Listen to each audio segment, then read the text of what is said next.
साथियों प्रणाम।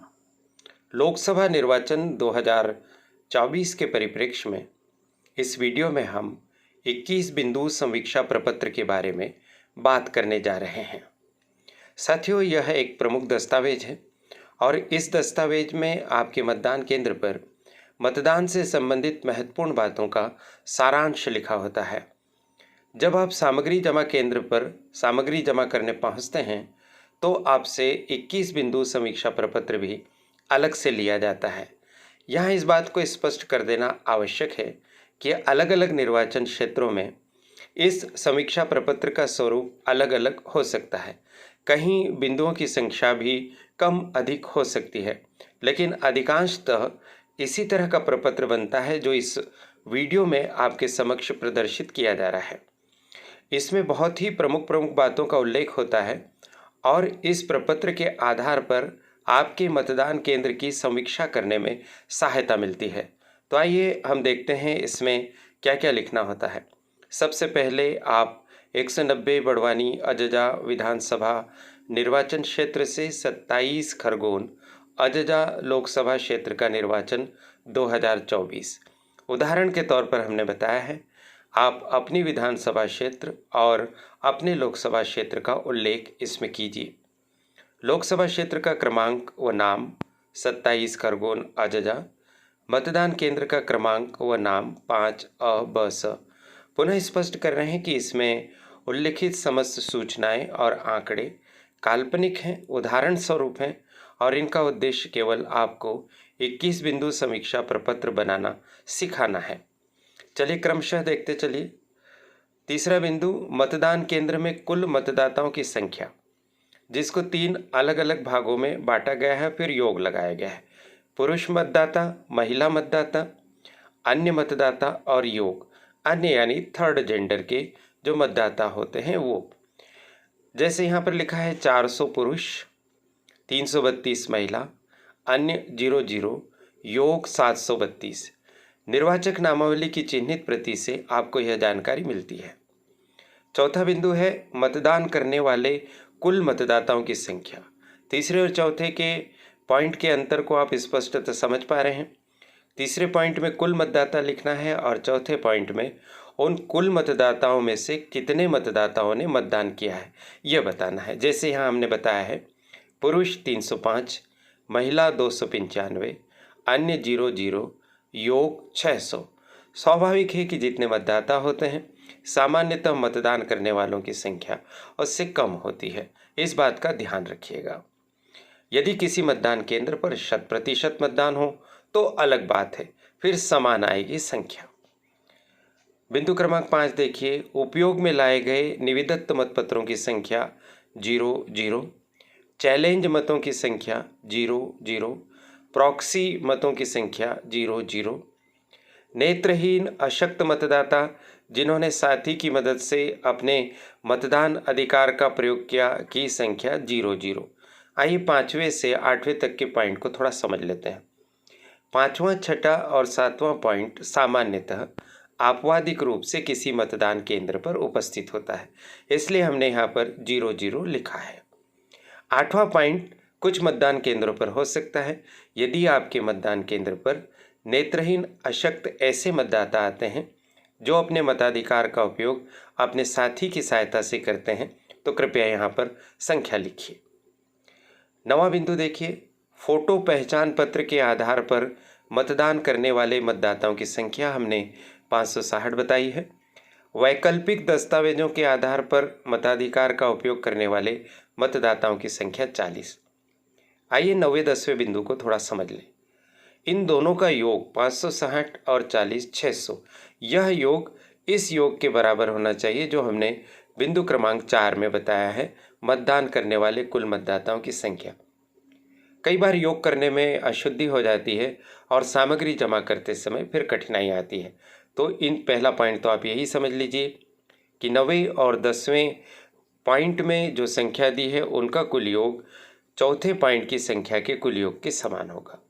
अब अगली बात समझते हैं कि फोटो पहचान पत्र यानी ईपिक, जैसा आपको ज्ञात है कि अधिकांश मतदाता ईपिक लेकर आते हैं और मतदान करते हैं। जिनके पास ईपिक नहीं है, खो गया आदि आदि, तो उन्हें भारत निर्वाचन आयोग ने 12 वैकल्पिक दस्तावेजों में से किसी एक दस्तावेज को लाकर अपने मताधिकार का उपयोग करने का अवसर दिया है। तो हमें यह तय करना है और इसमें लिखना है कि कितने ऐसे मतदाता थे जो वैकल्पिक दस्तावेज के आधार पर मताधिकार का उपयोग करने के लिए आए। इसकी जानकारी मिलेगी साथियों मतदाता रजिस्टर से। मतदाता रजिस्टर प्रारूप 17 क, जिसे मतदान अधिकारी क्रमांक 2 तैयार करते हैं। तो आप पहले से बता दीजिए मतदान अधिकारी क्रमांक 2 को कि सर मुझे यह जानकारी चाहिएगी। आप हाथों हाथ हर पेज पर इसका विवरण पेंसिल से बनाते चले और जब मतदान समाप्त होगा तो कृपया मुझे बता दें ताकि मैं इसमें लिख सकूं। बिंदु क्रमांक 11, नियम 49 ओ के अंतर्गत मतदान न करने वाले मतदाताओं की संख्या हमने 00 बताई है। जैसा कि आपको ज्ञात है कि कोई मतदाता संपूर्ण प्रक्रिया करने के पश्चात अगर ऐसा कहता है कि वह मतदान नहीं करेगा तो यह उसको इस तरह की स्थिति प्राप्त है। वो चाहे तो इनकार कर सकता है। अगर ऐसी कोई घटना होती है तो यहाँ संख्या लिखना है। सामान्यतः ऐसी स्थिति नहीं आती, इसलिए हमने 00 लिखा है। मॉक पोल के दौरान उपस्थित मतदान अभिकर्ताओं की संख्या 3। मतदान केंद्र पर मतदान प्रक्रिया के दौरान उपस्थित पोलिंग एजेंटों की संख्या 3। 12वें और 13वें पॉइंट में हमने समान संख्या बताई। आपके मतदान केंद्र पर जैसी स्थिति हो वैसा उल्लेख कीजिए। 14वां, विदेशी मतदाताओं की संख्या जिन्होंने मतदान केंद्र पर मतदान किया 00। सामान्यतः इस तरह के मतदाता हर मतदान केंद्र पर नहीं आते। आपके यहाँ आए तो संख्या लिखिए। 15वां बिंदु, मतदान केंद्र पर उपयोग में लाई गई ईवीएम तथा वीवीपीएटी की संख्या 01। क्या ईवीएम तथा वीवीपीएटी बदली गई अथवा रिप्लेस की गई? नहीं। यदि ऐसा हुआ हो तो परिवर्तन का समय, उसमें डाले गए मतों की संख्या तथा उसका कारण। चूँकि हमने एक ही मशीन का उपयोग किया, बदली ही नहीं, अतः यहाँ पर डेस लगा दिया हमने कि ऐसी कोई जानकारी नहीं। साथियों, सामान्यतः एक ही ईवीएम वीवीपीएटी का उपयोग होता है। यदि आपके मतदान केंद्र पर वास्तविक मतदान के दौरान कंट्रोल यूनिट, बैलेट यूनिट आदि खराब हो जाती है, बदलना पड़ता है, तो ही यहाँ संख्या अलग आएगी, अन्यथा 01 आएगी। अधिकांश मतदान केंद्रों पर यही संख्या रहेगी। 18वां पॉइंट देखिए, एएसडी मतदाता की सूची के आधार पर एएसडी मतदाताओं की संख्या 10। एएसडी मतदाताओं की सूची में से मताधिकार का उपयोग करने वाले मतदाताओं की संख्या 01। आइए 18वें और 19वें बिंदु को समझ लें। एएसडी में 3 अक्षर हैं जिससे 3 शब्द बनते हैं, अब्सेंट, शिफ्टेड और डेड। ये ऐसे मतदाता हैं जो अनुपस्थित, विस्थापित या मृत पाए गए, या उनके बारे में ऐसा अनुमान लगाया गया कि वो अब्सेंट हैं, विस्थापित हैं या मृत हैं। ऐसे मतदाताओं की एक सूची बनाई जाती है जो मतदान सामग्री के साथ मतदान दल को प्राप्त होती है। उसमें संख्या देख लीजिए। यदि आपको ऐसी कोई सूची प्राप्त हुई है तो आप यहाँ संख्या लिख दीजिए। एएसडी मतदाता की सूची में शामिल मतदाताओं को मतदान करने का अधिकार होता है। यदि एएसडी सूची में शामिल कोई मतदाता आपके यहाँ मताधिकार का उपयोग करते हुए मतदान करने के लिए आए तो 19वें बिंदु में संख्या लिखना है।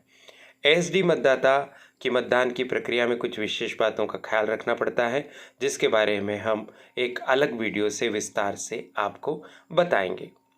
20वां पॉइंट देखिए, किसी भी कारणवश दंगे, हिंसा, कब्जा, बलवा की घटना घटित होना नहीं। मतदान केंद्र के संबंध में कोई शिकायत प्राप्त हुई? 21वां पॉइंट, नहीं। सामान्यतः यहाँ नहीं आता है। आप अपने मतदान केंद्र की वास्तविक स्थिति का उल्लेख करें ताकि मतदान केंद्र की ठीक से समीक्षा हो सके। यह समीक्षा प्रपत्र ऑब्जर्वर सर के समक्ष भी प्रस्तुत किया जा सकता है, अतः इसे बहुत ध्यान से, बारीकी से और गंभीरता से भरें। कुछ और एंट्रीज देखिए। सामग्री प्राप्ति स्थल पर जमा करने का समय रात्रि 8 बजे। तिथि 13 मई 2024। काउंटर प्रभारी के हस्ताक्षर राजेश कुमार। पीठासीन अधिकारी के हस्ताक्षर AK मौर्य। पीठासीन अधिकारी का नाम प्रोफेसर अंतिम मौर्य। ये सब काल्पनिक हैं। आप अपनी जिस तरह की स्थितियां हों उसका उल्लेख आप कीजिए। कौन काउंटर प्रभारी हैं उनसे हस्ताक्षर होंगे इस पर, कौन पीठासीन अधिकारी अपना नाम हस्ताक्षर करेंगे। जितनी बजे आप सामग्री जमा करेंगे उतनी बजे का समय इस पर अंकित होगा और तारीख आपके लोकसभा निर्वाचन की जो होगी उसका उल्लेख करेंगे। तो साथियों, देखा आपने ये सरलता से भरा जा सकने वाला एक प्रारूप है, लेकिन अत्यंत महत्वपूर्ण है। इसको बहुत ध्यान से भरिए। और जो 3-4 दस्तावेज होते हैं, जैसे मतपत्र लेखा, पीठासीन अधिकारी की डायरी, 21 बिंदु का समीक्षा प्रपत्र आदि, उनमें कुछ आंकड़े समान होते हैं। तो जब आप तीनों प्रपत्रों में भरें तो एक जैसी जानकारी भरेंगे तो सामग्री जमा करते समय आपको काफ़ी सुविधा होगी।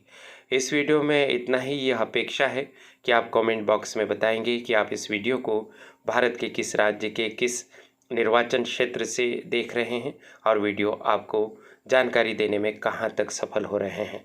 मुझे इस महत्वपूर्ण प्लेटफॉर्म पर काम करने का अवसर देने के लिए चैनल की संचालिका प्रीति गुलवानिया जी और उनकी परिश्रमी टीम के प्रति बहुत बहुत आभार।